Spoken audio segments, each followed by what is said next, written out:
I don't know where to start. I guess thank you, Nancy, Jack, Bray. Thank you all for being here tonight. It means so much to me and my wife and son. It's hard to speak after you hear some great speakers like that. You have this hope that I'm going to give you this major, profound thing, and I tried really hard to come up with a great idea, but they set the bar high, didn't they? So everybody give them a round of applause. Really appreciate it. You know, passion has helped us, but can do so no more. It will, in future, be our enemy. Abraham Lincoln actually spoke that in 1838 during his Lyceum address in Springfield, Missouri. He was addressing how mobs of people who disrespected American laws and courts could destroy the United States. For over a decade, we as Houstonians have neglected our core values, our responsibilities, and our principles that our great city was built on.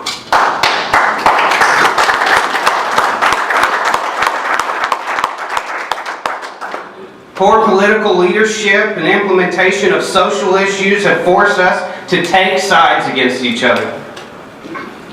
This is a major problem that few are willing to address, and it's tearing Houston apart. This crisis demands a new perspective, an approach to come up with viable solutions that mend this city back together. I am humbled by the testimonies of those that came before me tonight and talked about the track record of identifying problems, and I'm committed to working hard towards solving the issues of the city. I seek your help to address this crisis by walking with me during this campaign and providing a clear definition of responsibility, accountability, and community. Now let's get down to the greater roots of what's passionately dividing our city.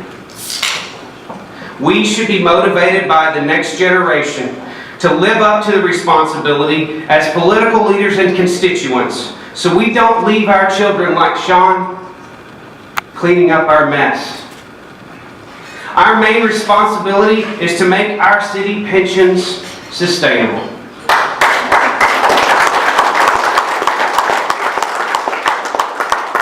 According to the budget, approximately 20% of city revenues go to paying pensions, and the reason we are in this crisis. Starting in 2016, we will have a $142 million gap between the expected revenue and the expenses that go out. Ignoring this crisis has consumed all of our time. It eliminates us from focusing on the other major issues such as infrastructure, crime, and drainage. An attempt was made to provide an extra source of income that tried to pay for those streets and drainages. But the process is easily broken because personal agendas and politics that rob the lockbox of any funds designated to go to these streets and drainage. To put it in simple terms, if I owed you $100 and all I made is $10, then we're deemed for failure. Either you get $10 or I have to borrow $90 to cover my agreement. And eventually I go bankrupt and our deal's lost and my house falls down because of neglect. We must stop this madness and call it what it is: a crisis. We must first lobby to the states that we can get local control so we can deal with our pensions here.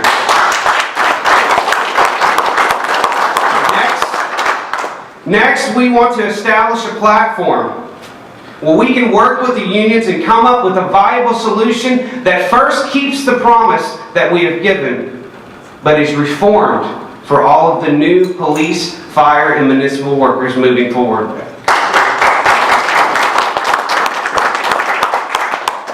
Finally, we must be financially responsible with our current budget and make sure that our spending does not continue to get kicked down the road so the future generation has to deal with it. It's a commitment that I will make as a council member, but I need your help. And to make sure that we are working together in a grassroots effort towards accountability. As a political outsider looking in, I can be frank. Accountability is something that career politicians try to avoid. We need to stop enabling the career politicians by not keeping them accountable. Politicians are supposed to be accountable to the majority of the voters, yet less than 20% of us actually vote. This leaves a career politician with free rein to be able to push their own social agenda and cronyism without any repercussions. This must stop. And we need to make an effort to educate more people through grassroots effort on how important their voice matters, not only to voting, but to the public process.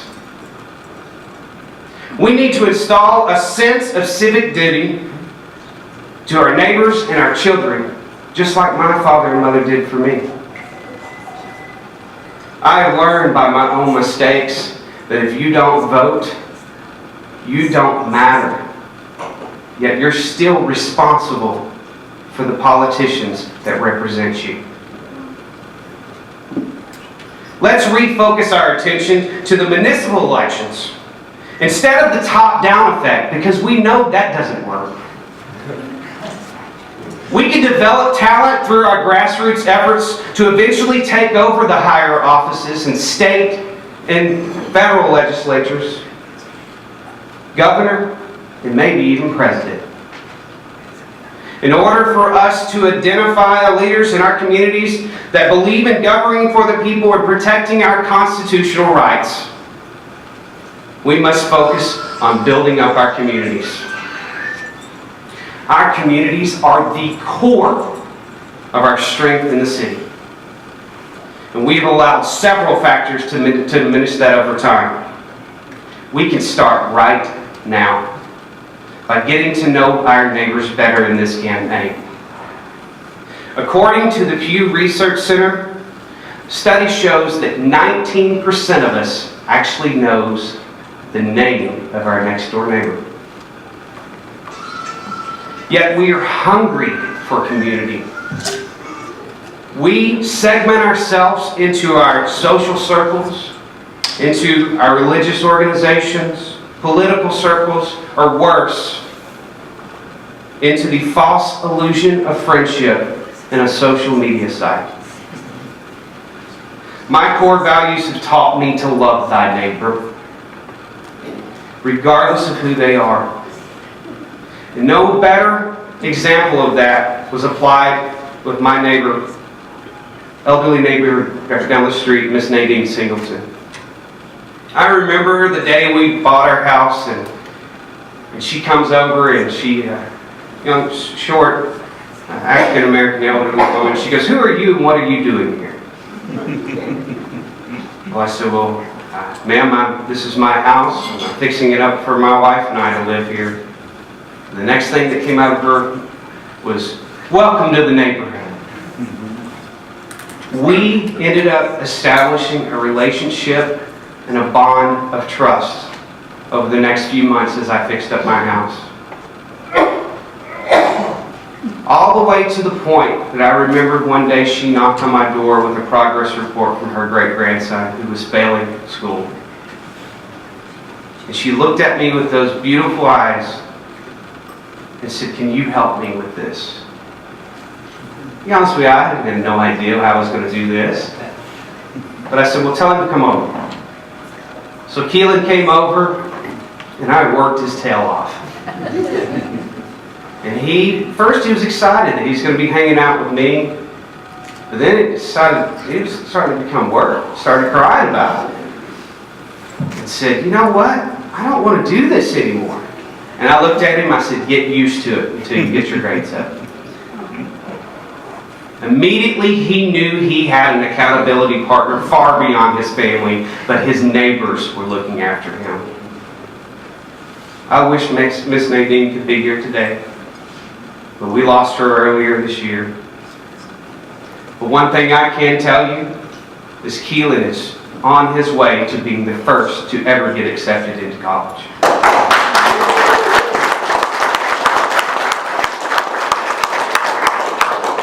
Miss Nadine, my neighbors, my family, and you are the reason that I'm running for City Council. I ask you to look at me and support me, even though I'm a political outsider, because I think we need that now. I want to ask you, all the campaign staff, y'all can come up here with me real quick. Come on, Jeremy. Rachel.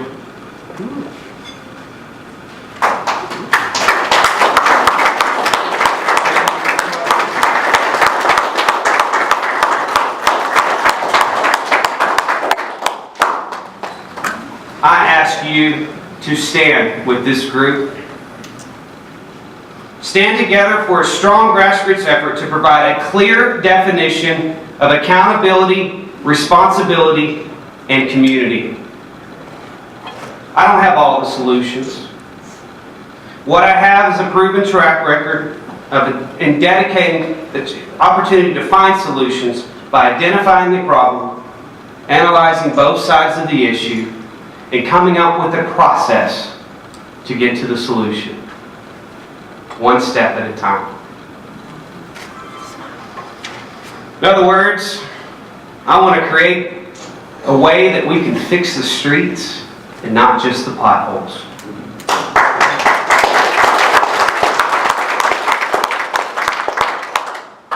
I'm all in. And you have my commitment that I will be there to work harder than anyone else. But without your support, we can't win.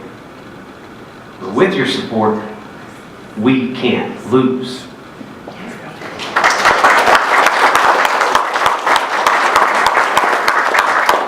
There is no I in team, but there is in unity. And it will take an individual effort of standing with me during this campaign season. I want you to once we get done, Paige will be back there. Wave your hand, Paige. She'll be back there so you can figure out a time where we can get together in your neighborhood and walk your neighborhood together. I would love to have the opportunity to do that with you and get to know your neighbors better and to explain to them how important and crucial this election is. I'll ask you to support our efforts monetarily, because you know the train doesn't go down the station without a little push.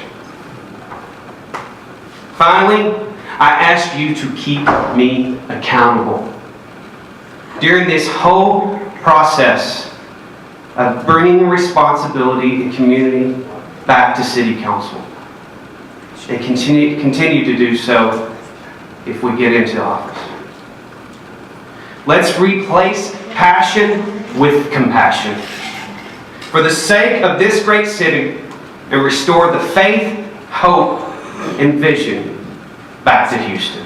Thank you very much. I appreciate it.